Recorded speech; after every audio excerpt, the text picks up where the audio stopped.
Welcome to the Learning Pines YouTube. We hope this video helps. In this video, I will explain how to recharge your Ford Focus AC.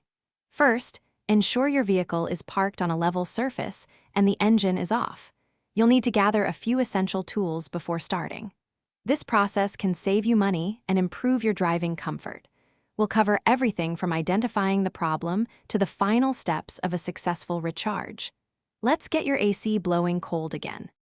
Before you begin, you'll need an AC recharge kit, which typically includes a can of R134, a refrigerant, and a hose with a pressure gauge. Make sure your engine is off and cool. Locate the low-pressure service port, usually marked with an L cap, on the larger diameter AC line. Always wear safety glasses and gloves to protect yourself from refrigerant exposure. With your engine running and the AC set to maximum cold, attach the recharge hose to the low-pressure service port. The gauge will show the current system pressure. Slowly add refrigerant by pressing the trigger on the can, shaking it gently as you go. Watch the pressure gauge carefully to avoid overfilling, aiming for the recommended pressure range, typically between 25 and 45 psi.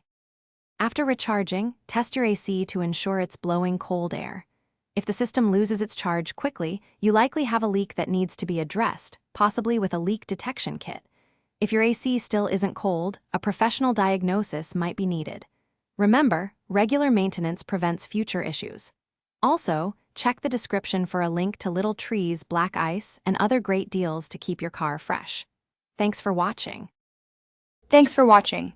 Consider subscribing if we helped you.